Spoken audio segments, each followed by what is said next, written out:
ఇప్పుడు సంతోషంగా ఉందా నీకు? ఇంటి పరువంతా తీసేశావు కదా. నేను కావాలని చేయలేదమ్మా. నువ్వు చెప్పినట్టే మంచి భార్య ఇంకా కోడలిగా ఉండాలనుకుంటున్నాను. విష్ణు జీవితంలో శాశ్వతంగా ఉండిపోవడానికి ఈ మీరా వచ్చింది. సో నువ్వు శాశ్వతంగా వెళ్ళిపోవడానికి సిద్ధంగా ఉంది.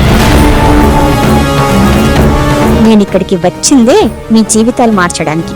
అలాంటిది నేనెందుకు మారుతానురా? వాళ్ళకి మాట ఇచ్చాం, మనం ఊరికి వెళ్తున్నాం అంతే. మేము రాము. బహుశా నిన్ను వదిలేస్తున్నాడేమో.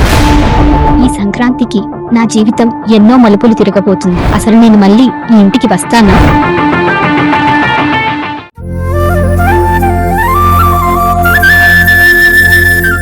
గౌరీ వాళ్ళ అత్తగారు వాళ్ళందరితో కలిసి సంక్రాంతికి ఊరికి బయలుదేరింది. ఆహా, ఎంతైనా పల్లెటూరు చూస్తే వచ్చే ఆనందమే వేరు. స్వచ్ఛమైన గాలి, పంట, పొలాలు, అబ్బబ్బబ్బా, చిన్నతనం అంతా గుర్తొస్తుంది. సంధ్య చూడు ఎంత బావుందో. నీకేం తెలుస్తాయిలే, సిటీలో పుట్టి పెరిగావు కదా. అవును, మా ఇంట్లో వాళ్ళు చిన్నప్పటి నుంచి నన్ను రిచ్గానే చూసుకున్నారు, మీలాగా కాదు. రిచ్ అంటే డబ్బులొక్కటే అనుకుంటుందిరా మీ అమ్మ. కర్మ, కేరళలో ఉండాల్సిన వాళ్ళం ఇక్కడికి వచ్చాం. కేరళ కూడా ఇలానే ఉంటది అని మాట్లాడుకుంటూ గౌరీ వాళ్ళ పుట్టింటికి వచ్చారు. గౌరీ వాళ్ళ అమ్మా నాన్న వాళ్ళని చూసి చాలా సంతోషంగా, నమస్కారం బావగారు, బావున్నారా? ప్రయాణం బాగా జరిగిందా? నమస్కారం వదినా, బావున్నారా? అందరూ బావున్నారా? నమస్కారం అండి. పండక్కి మమ్మల్ని ఇక్కడ పిలిచినందుకు చాలా ఆనందంగా ఉంది. అయ్యో బావగారు, మీరు మా బియ్యంకులు, మిమ్మల్ని పిలవకుండా పండగ ఎలా చేసుకుంటాం మేము? అని వాళ్ళకి కాళ్ళు చేతులు కడుక్కోవడానికి నీళ్ళిస్తూ ఉన్నారు. ఇంతలో అమ్మా, నా వల్ల కాదు, నువ్వు ఇక్కడే ఉండు. నేను మాత్రం నాన్నకి ఏదో ఒకటి చెప్పి వెళ్ళిపోతా, ప్లీజ్. అంజలి, ఒక 2 రోజులు భరించు, తప్పదు. పండగయ్యాక చూద్దాం వీళ్ళ సంగతి. ఛీ, అన్నే వల్లనే ఇదంతా. వీడిని ఆ రోజే ఆపుంటే ఈ రోజు ఇక్కడ ఉండాల్సిన అవసరం వచ్చేది కాదు. అని చిరాకుగా చెవులు కొరుక్కుంటూ ఉన్నారు. అల్లుడు గారు, పెళ్ళయ్యాక మొదటిసారి ఇంటికి వస్తున్నారు కదా, గౌరీ ఇంకా మీరు ఇక్కడే ఉండండి. పద్మ హారతి తీసుకొని వస్తుంది. ఇంతలో పద్మ దిష్టి తీయడానికి వచ్చింది. పద్మ దిష్టి తీస్తుంటే అది చూసి, విష్ణు, చూసావా, అమెరికాలో లగ్జరీ లైఫ్ బతకాల్సిన నువ్వు ఇక్కడ ఈ బర్రెలు ఆవుల మధ్యలో ఉంటున్నావు. అది విని విష్ణుకి కోపం వస్తుంది. గౌరీ, చూస్తున్నావు కదా, ఇదంతా నీ వల్లే. విష్ణు లైఫ్ లో ఎదగాలి అనుకుంటుంటే నువ్వింకా దిగజారుస్తున్నావు. గౌరీ ఆ మాటలు విని బాధపడుతూ ఉంది. వెంటనే విష్ణు కోపంగా, మీరా, షటప్. ఇది నా లైఫ్, నా ఇష్టం. నేనిక్కడికి నా ఇష్టంతో వచ్చా. నువ్వు మధ్యలో ఇన్వాల్వ్ అవ్వకు, మర్యాదగా ఉండదు. గౌరీ ఆ మాటలు విని లోపల లోపల సంతోషపడుతూ ఉంది. నువ్వు ఎంత ట్రై చేసినా చివరికి నేను అనుకున్నది చేసే ఇక్కడి నుంచి వెళ్తాను విష్ణు అని తనలో తను మాట్లాడుకుంటూ ఉంది. లోపలికి రండి బాబు. బావగారు, అందరూ లోపలికి రండి.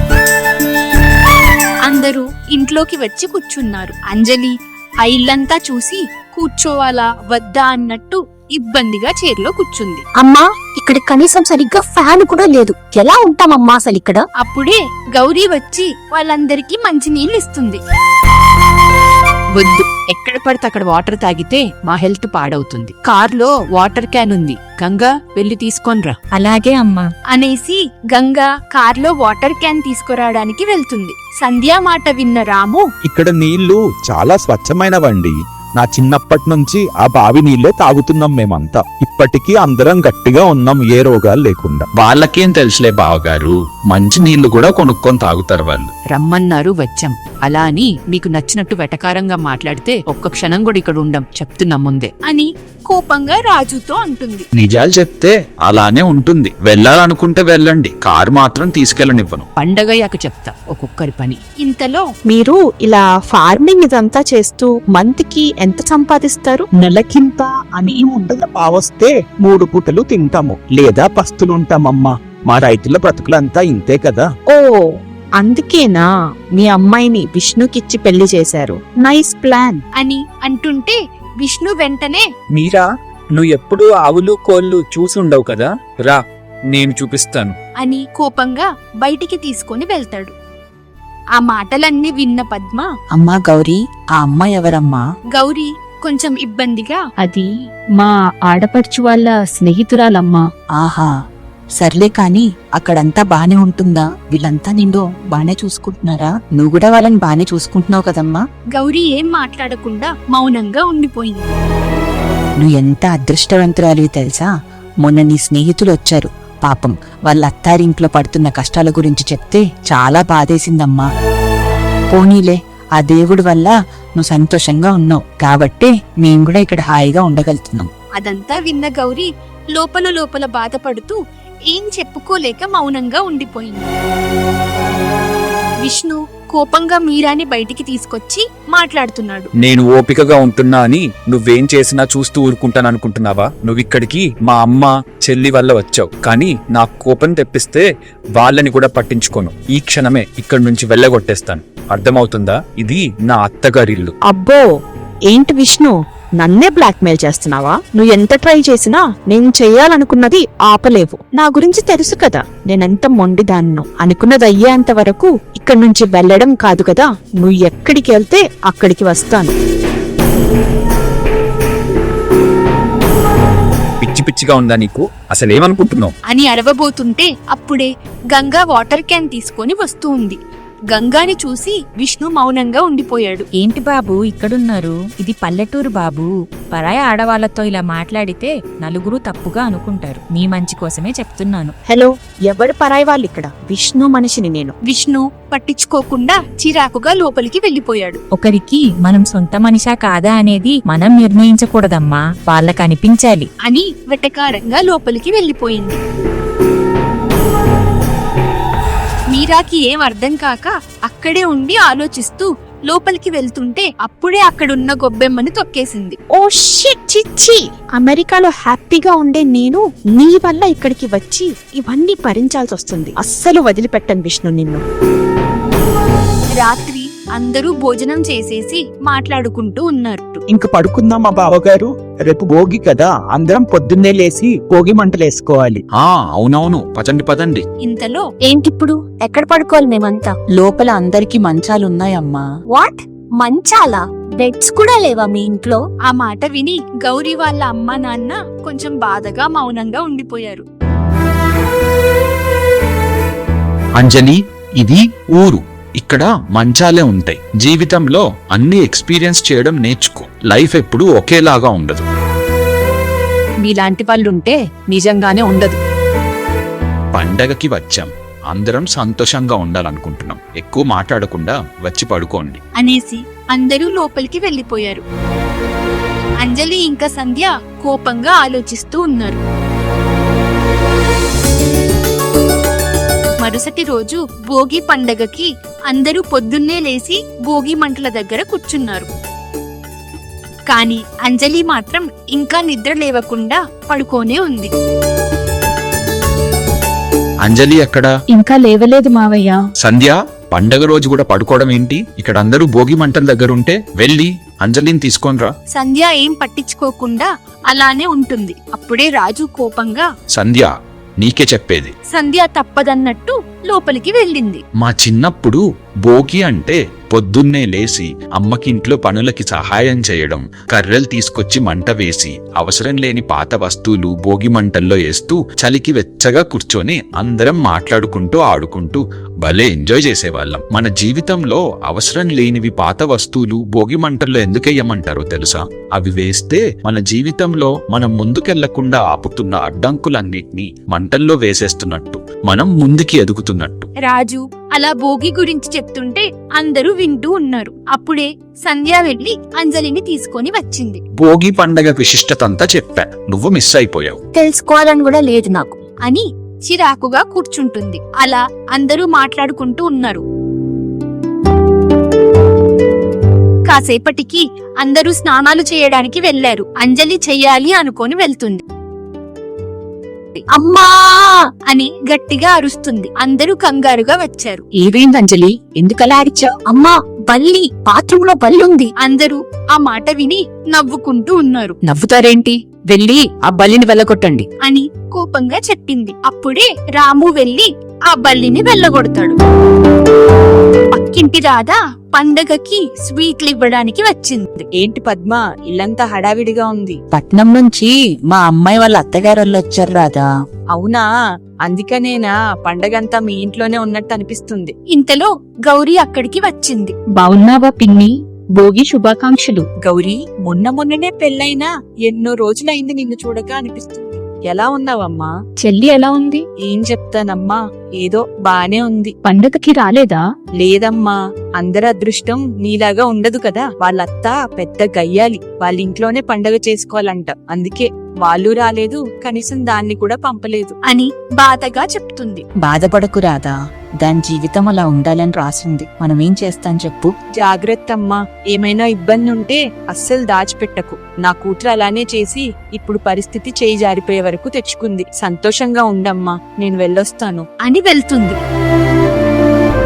గౌరీ ఆలోచిస్తూ అమ్మా, నీతో ఒక విషయం. ఇంతలో అక్కడికి రాము వచ్చాడు. గౌరీ, చాలా సంతోషంగా ఉందమ్మా. మీ మామగారిని చూస్తుంటే ఇంకా సంతోషం అనిపిస్తుంది. మంచి కుటుంబం అమ్మా, చాలా ప్రశాంతంగా అనిపిస్తుంది మాకిప్పుడు. గౌరీ వాళ్ళ నాన్న మాటలు విని మౌనంగా ఉండిపోయింది.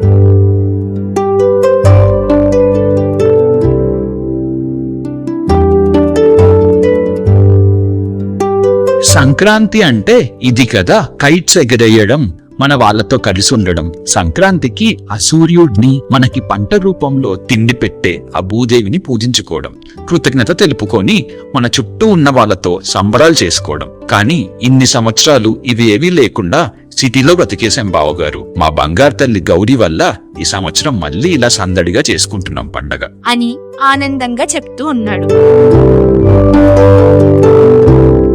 అందరూ అదంతా వింటూ కైట్స్ ఎగరేస్తూ ఉన్నారు. ఇంతలో గౌరీ అందరికి స్వీట్లు చాయ్లు ఇస్తూ ఉంది. గ్రీన్ టీ లేదా? నేను మీలాగా మిల్క్ టీ తాగను. లేదు, ఇక్కడ అవేం ఉండవు. అప్పుడే విష్ణు వచ్చి గౌరీ దగ్గర టీ తీసుకొని తాగుతూ ఉన్నాడు. విష్ణుని చూసిన మీరా నాకు కూడా కావాలి. విష్ణుకి ఇష్టమైతే నాకు ఇష్టమే అని తీసుకొని తాగుతుంది. అది చూసిన గౌరీ విష్ణు తన దగ్గర టీ తీసుకొని తాగినందుకు సంతోషపడాలా లేదా మీరా ప్రవర్తనకు భయపడాలా అర్థం కాదు.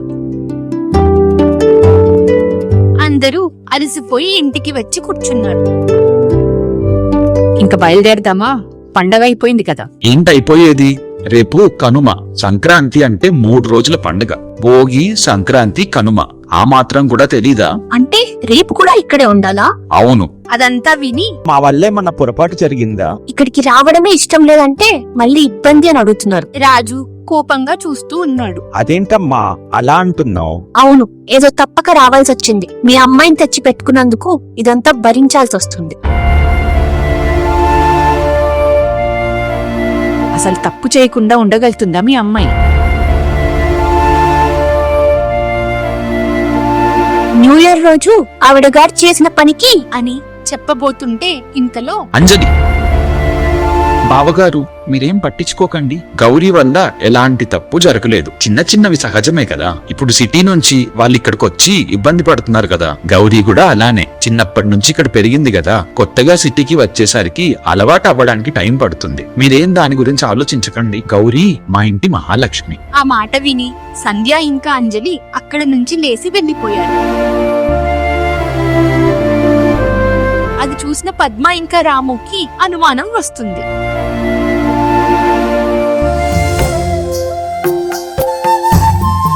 కనుమ రోజు అందరూ పశువులకి పూజ చేస్తూ ఉన్నారు. అంజలి వాళ్ళు మాత్రం వాటి దగ్గరికి రావడానికి భయపడుతూ చిరాకు పడుతూ ఉన్నారు. పశువులు లేకపోతే మనకి తిండి ఎక్కడిది అసలు?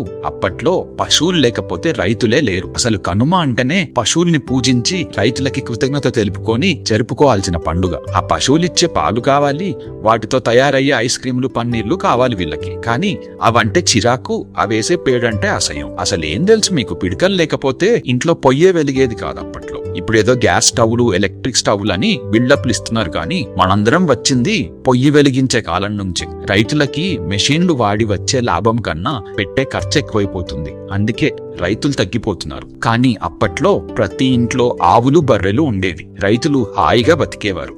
మనకి ఇప్పటికీ తిండి దొరుకుతుందంటే రైతుల వల్లే. కానీ రైతులంటే అందరికీ చులకనే. మీలాంటి వాళ్ళకి ఎంత చెప్పినా ఇవేం అర్థం కావులే.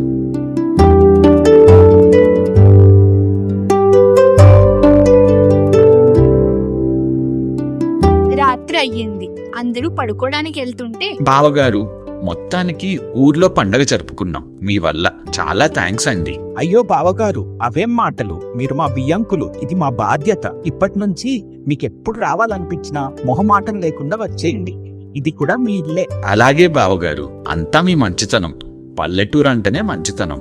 అని మాట్లాడుకుంటూ ఉన్నారు. ఒక్కసారి రావడమే ఎక్కువ, ఇంకోసారి అంట. చిచ్చి అని సంధ్యతో అంటూ ఉంది. ఇంతలో రేపింకా ఆ సిటీకి వెళ్ళి మళ్ళీ రోజు జీవితం కొనసాగించాలి. తప్పదింకా. ఇంకో 2 రోజులు ఉండండి బావగారు. ఈ రోజే కదా కనుమయ్యింది. అమ్మో, ఇప్పటికే అక్కడ బిజినెస్ పనులన్నీ ఆగిపోయాయి. పర్లేదు బావగారు, ఒక 2 రోజులు ఉండండి. పనెప్పుడు ఉండేదే కదా. లేదండి, పోనీ విష్ణు ఉంటాడు. గౌరీ విష్ణు ఇద్దరు ఒక 2 రోజులు ఉంటారు. అందరం వెళ్ళిపోతే మీకు కూడా బెంగగా ఉంటుంది కదా. వాళ్ళు మీకు తోడుగా ఉంటారు ఈ 2 రోజులు. అది విని విష్ణుకి ఏం చెప్పాలో అర్థం కాదు. మీరా మాత్రం ఏం చెయ్యాలో అని కంగారు పడుతూ ఉంది. మీరాని చూసిన విష్ణు అవును మావయ్య, మేమిద్దరం ఉంటాం ఒక 2 రోజులు. అని అనగానే గౌరీ చాలా సంతోషపడుతుంది. అంజలి ఇంకా సంధ్య ఆశ్చర్యంగా చూస్తూ ఇంతలో నేను కూడా ఇక్కడే ఉంటాను. పల్లెటూరు అంటే చాలా ఇష్టం నాకు. బర్డ్స్, గ్రీనరీ, యానిమల్స్, ఇంకా ఊరంతా చూడలేదు కదా నేను. ప్లీజ్ గౌరీ, నాకు ఊరు మొత్తం చూపిస్తావా? అది విని గౌరీకేమీ అర్థం కాదు. అలానే చూస్తూ ఉండిపోయింది. విష్ణు చాలా కోపంగా మీరా వైపు చూస్తున్నాడు. అప్పుడే అయ్యో, దానిదేముందమ్మా, ఉండు. నువ్వు కూడా ఇక్కడే ఉండు. ఊరంతా తిరిగి చూద్దు గాని. నీకు చాలా నచ్చుతుంది మా ఊరు. థ్యాంక్ యూ అండి. సరే పదండి, వెళ్ళి పడుకుందాం. రేపు పొద్దున్నే బయలుదేరి వెళ్ళాలి. మరుసటి రోజు అంజలి, సంధ్య, రాజు ఇంకా గంగ సిటీకి బయలుదేరి వెళ్ళిపోతారు. గౌరీ మాత్రం మీరా ఏం చేస్తుందో ఏవో అని భయపడుతూ కంగారుగా ఉంది. విష్ణు మీరా మీద చాలా కోపంగా ఉన్నాడు. కానీ మీరా ఇప్పుడు చూపిస్తా ఈ మీరా అంటే ఏంటో. ఇప్పటి నుంచి మీ జీవితాలు నా చేతుల్లో ఉన్నాయి. సంక్రాంతి బాగా ఎంజాయ్ చేశారు కదా. అసలైన పండగ ఇప్పుడే మొదలైంది. నేనేం చేస్తానో అని మీరు కూడా తెలుసుకోవాలనుకుంటున్నారా? అయితే వెంటనే వెళ్ళి ఛానల్ ని సబ్స్క్రైబ్ చేసుకోండి. వచ్చే వారం కలుద్దాం.